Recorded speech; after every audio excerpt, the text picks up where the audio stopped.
आज हम लोग डिस्कस कर रहे हैं बेस्ट ईटीएफ कैसे फाइंड किया जाता है और उससे हाई रिटर्न भी कैसे बनता है। देखिए ईटीएफ जो होते हैं बेसिकली वो इंडेक्स के ऊपर बने होते हैं। आपको निफ्टी का ईटीएफ मिल जाएगा, सेंसेक्स का ईटीएफ मिल जाएगा, स्मॉल कैप, मिड कैप, ये सब ईटीएफ्स आपको मिल जाते हैं। कुछ थीमेटिक भी है जो बेसिकली इंडेक्स के ऊपर ही बने हैं, वो भी लाइक इंफ्रास्ट्रक्चर में आप एल&टी जैसी कंपनीज फाइंड करेंगे। एंड इसके अलावा जैसे एमओ डिफेंस में HAL, BEML इस टाइप की कंपनीज आपको मिलेगी।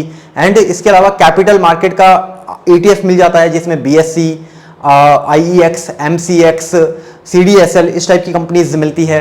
तो कई सारे ETF है, फार्मा का मिल जाएगा। एंड बेसिकली अगर इक्विटी के अलावा भी आप देखना चाहते हैं तो इक्विटी के अलावा कमोडिटी में मिल जाता है गोल्ड, सिल्वर। इसके अलावा इंटरनेशनल मार्केट के ETF मिल जाते हैं लाइक मफांग एंड इसके अलावा हैंगसेंग वीज। यानी ETFs की कमी नहीं है, ETFs ही ETFs है। पर क्या हमें सारे ETF लेने हैं? सारे ETF में क्या SIP करनी है?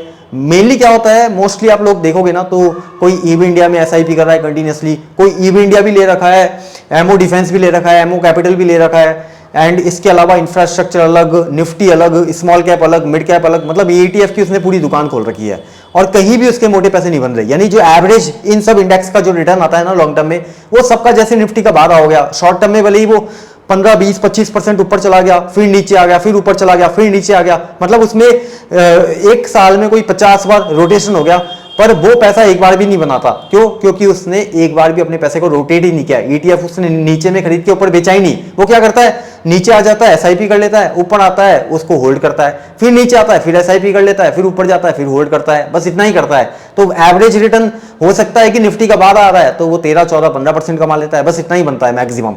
इसके अलावा ये जो थीमेटिक होते हैं, थीमेटिक में भी कोई ऐसा तो है नहीं कंटिन्यूसली कोई मेरे को 20, 30, 40% के CAGR से कोई इंडेक्स ग्रो कर गया। अगर कोई गिर गया एक साल के अंदर, फिर भी उसका एवरेज आप रिटर्न निकाल के देखोगे तो मैक्सिमम, अगर कोई अच्छा भी चलता है, अच्छा परफॉर्म भी करता है कोई इंडेक्स, तो मैक्सिमम उसका 15-16% से ज़्यादा रिटर्न नहीं आता है। तो इसलिए ETF अगर आप परचेस करते हैं तो आपको कैसे परचेस करना है, कोई भी कैटेगरी का हो, सबसे पहले आपको देखना है मोमेंटम क्या है, उसके अंदर मोमेंटम है कि नहीं है।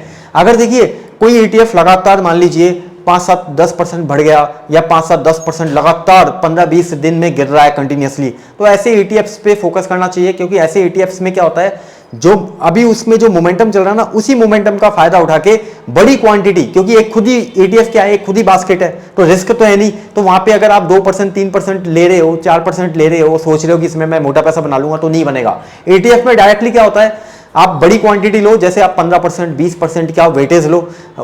कब लेना है, जब वो लगातार एक हफ्ते में, एक महीने में 8, 10, 15% का करेक्शन आ गया हो। तो उस केस में क्या होगा, हो सकता है आपके लेने के बाद भी 2, 3, 4% गिर गया हो, तो वहां पे एवरेज करते जाओ, ऐसे करके उसमें 20% भी होल्डिंग ले ली तो कोई बात नहीं, 25 भी ले ली तो कोई बात नहीं।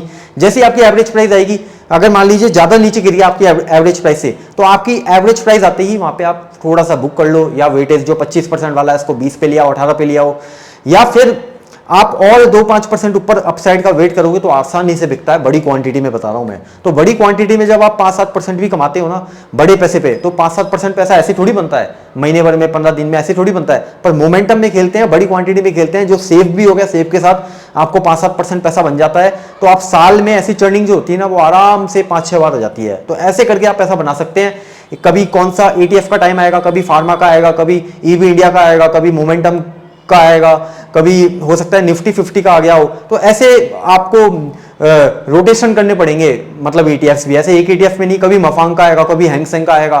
तो जहां मोमेंटम आ रहा है, मोमेंटम में 10-15% गिर रहे हैं वो, और तुरंत आप उनको परचेस करोगे, तुरंत आप उनमें 5-7% का मुनाफा कमा सकते हो। तो वैसे रोटेशन करना है कैपिटल, तो आप पैसे बना लेते हो। सिंपल सा लॉजिक है।